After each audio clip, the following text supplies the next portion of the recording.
and Winston Churchill in World War II. On D-Day, President Franklin Delano Roosevelt, as our troops were landing at Normandy, went on national radio at 10 o'clock at night and actually led the nation in 6.5 minutes of prayer, something very few modern liberals appreciate. This is part of what he said.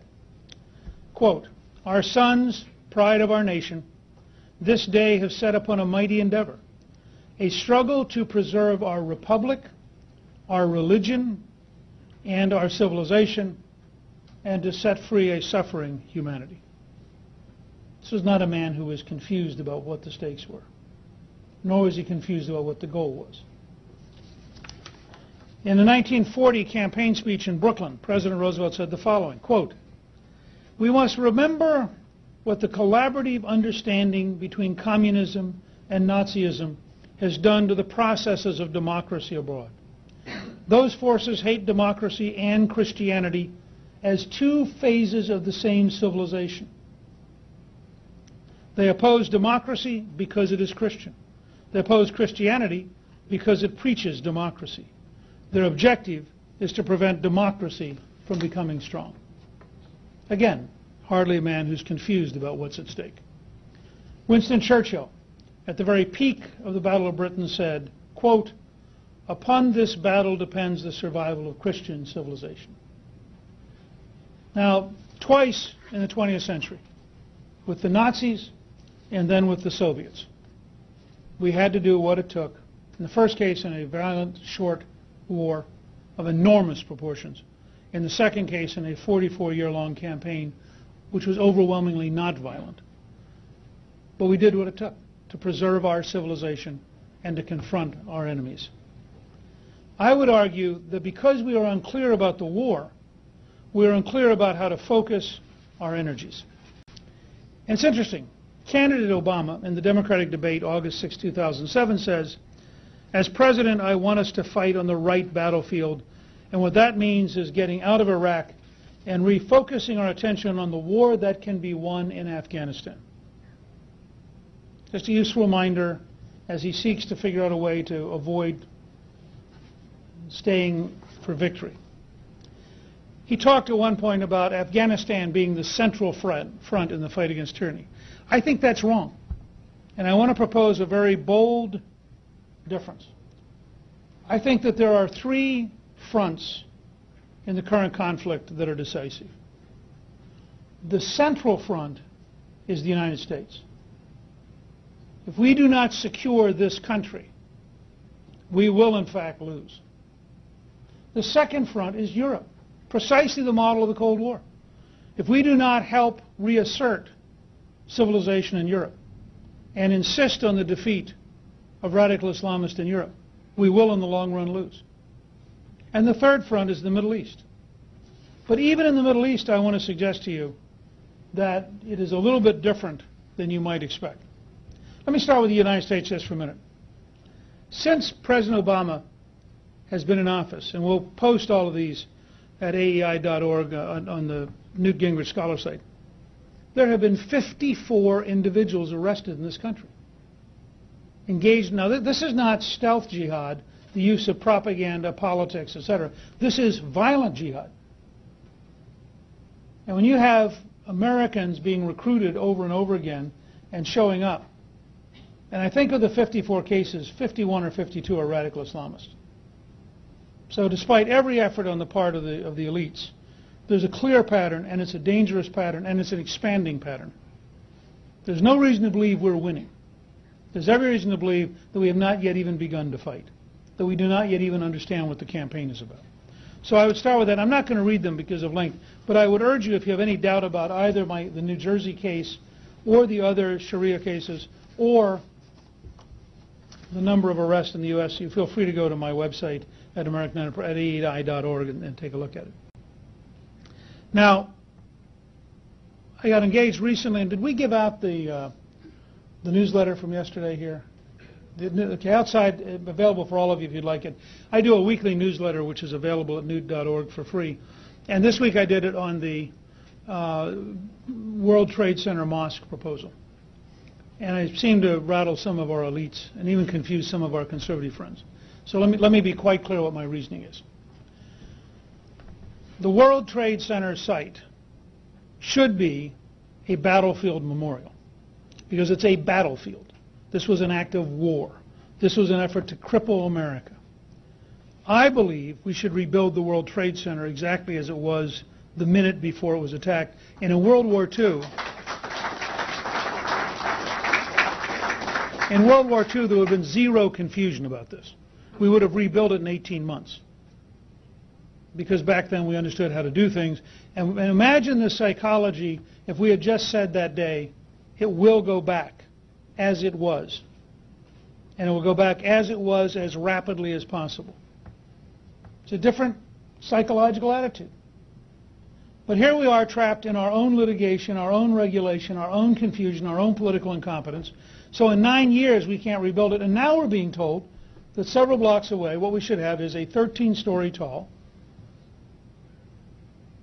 mosque and community center, which I regard as a political act, not a religious act. Now I want to make this quite clear because a number of people seem to be confused when I first raised this issue. There are over 100 mosques in New York City. If they wanted to build their mosque and community center in the South Bronx, I'd be all for it. They need the employment. If they wanted a genuine interfaith center, a building that had a church, a synagogue, and a mosque, with an interfaith board, that would at least be interesting. But to suggest that a few blocks from a site in which Islamist extremists killed nearly 3,000 Americans, that we should tolerate an act of triumphalism? And anybody who knew anything of history knew it was an act of triumphalism from their original name. It was going to be called the Cordoba House. Well, Cordoba is the city in Spain where a conquering Muslim army built a mosque on top of a church. Now, do you think they happened to randomly pick that because they were sitting around one evening going, gosh, what would be a good name in New York? And what they were relying on was that half of us are too ignorant and the other half are too timid to stand up and say baloney. This is nonsense. Now, the Congress can declare the area a national battlefield memorial and control what's built there. The Attorney General of New York, if he wanted to, Andrew Cuomo, could intervene and apply a variety of, he's quite capable of messing up any Native American who wants to do something. He could find a way to drag this out 25 years if he wanted to. The city of New York could decide it was an unwise use. But I think it is stunningly outrageous. And the comparison I drew, because I'm frankly very tired of being lectured about religious liberty, and the comparison I drew, which confused some people, was to Saudi Arabia. But I don't see any of the people who advocate the interfaith, the mosque next to the World Trade Center, jumping up and saying, and the Saudi king should build a church and a synagogue in Riyadh. There are none in the entire country. None. Zero. Or they could say, why don't we have an interfaith conference on learning to communicate with each other in Mecca? Where it is, of course, illegal for a Christian or Jew to even walk in the city. So we get this, and over half the mosques in the United States have mortgages held by Saudi Arabia. So we get this totally one-sided, hypocritical lecture about political correctness and the need to worry about religious liberty from people who, in fact, are funded by, and in many, I'm not talking about the specific mosque, I'm talking about the general pattern. And I just think it's time that we in the West had the temerity to stand up and say, enough. We don't need to be lectured by people who represent a totalitarian system. And we don't need to be lectured by people who've been funding those who would kill us. And we don't need to be lectured by people who print textbooks that encourage the killing of Jews and Christians. And so let's go head to head and let's have a real debate.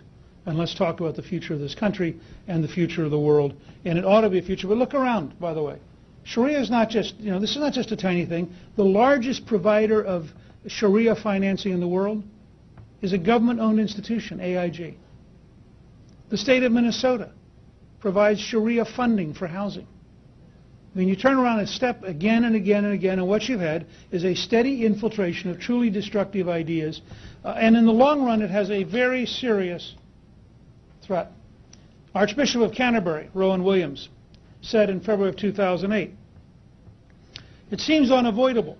Indeed, as a matter of fact, certain provisions of Sharia are already recognized in our society and under our laws. So it's not as if we're bringing in an alien and rival system. We already have in this country a number of situations in which the law, the internal law of religious communities, is recognized by the law of the land as justified conscientious objections in certain circumstances in providing certain kinds of social relations. So I think we need to look at this with a clearer eye and not imagine either we know exactly what we mean by Sharia and not just associate it with what we read about Saudi Arabia or whatever. This is the Archbishop of Canterbury. And it's why I think teaching about Sharia financing is dangerous, because it is the first step towards the normalization of Sharia, and I believe Sharia is a mortal threat to the survival of freedom in the United States and in the world as we know it. And I think it's that straightforward and that real. So now you turn to, we have to win in the United States, we have to win in Europe, and then there's the Middle East. I would propose, if you think of the Middle East as a theater, that there are actually 7 fronts to be worried about. The most important is Iran. Iran is a huge country. It is the most active funder of violent terrorism on the planet. If the Saudis are the most active funder of stealth jihad, the Iranians are the most active funder of violent jihad. The second, and it's trying to get nuclear weapons. The second most important country in the region is Saudi Arabia, which is the largest funder of Wahhabism and of the spread of militant mosques and madrasas. The third is Pakistan. It's a huge country. It's a country with nuclear weapons. It's a country that we have to take much more seriously than we have. The fourth is Afghanistan. And let me be clear, and I'll come back to this. We cannot afford defeat in Afghanistan. The moral effects around the planet, the increase in morale of the radical jihadists, and the damage to Western civilization will be incalculable. Great powers should be careful about starting, but once they start, they should be relentless and implacable about winning, and it is very dangerous for us to talk about how we're going to somehow have a magic date at which we leave no matter the consequences, because that means we're not thinking about the consequences. They would be horrendous. Now, that doesn't mean we don't need a better strategy. It doesn't mean we don't need new ways of thinking about it, but this is a serious long-term problem with enormous worldwide implications. The fifth, I think, center is Iraq, where we have to continue the process of trying to move the country towards the modern world. The sixth is Egypt, where, frankly, if a post-Mubarak regime collapses, we have an enormous problem. Egypt is a very, very important country in the Arab world. And the seventh is the Israeli borderlands, which I lump together, because whether the problems are in Gaza or the West Bank or in South Lebanon, they're there and they're continuing. But frankly, if you go down the list, if you solve Iran, the Israelis would not worry nearly as much about their borderlands. If you work your way through this list, you can begin to see solutions. I think we have to recognize within this framework that, as I said at the beginning, we have to cope with and defeat the radical Islamists. We have to develop a strategy for competing successfully with China and India. And we have to figure out a way to get our secular socialist intellectuals and bureaucrats to understand that they have to change both in clarity towards radical Islam and in the willingness to change reactionary and obsolete institutions to compete with China and India. Now, Afghanistan, I think in that sense, is a very important battlefield. But if you go through what I've just walked you through, you also begin to realize that the problems in Afghanistan are probably 90% non-military. This is not a military campaign in the end. This is a campaign which has a significant military component. But if you were to look today, and this is not just a comment on Obama, it's not just a comment on George W. Bush, it's a comment on the entire American bureaucracy and the way we've approached this. The fact that we have been in this country for 7 years, almost 8 years, and we have not flooded the country with highways. We haven't guaranteed that every Afghan has a cell phone. We haven't undertaken the logical steps towards fundamentally modernizing their society. We haven't developed the program to help farmers get off of growing drugs. I mean, just go down the list and say to yourself, in the model of World War II, or in the model of George Catlett Marshall, the Marshall Plan, NATO, think about the scale of what we did after 1947. We said, all right, we're faced with a genuine worldwide Soviet threat. All right, invent the Central Intelligence Agency, the Strategic Air Command, the North Atlantic Treaty Organization, rebuild our military capabilities, send aid around the planet, rebuild Europe through the Marshall Plan, create a momentum of scientific, technological, economic, and political change so that the Soviet Union is isolated and incapable of competing. It took 40 years. And the planet got richer,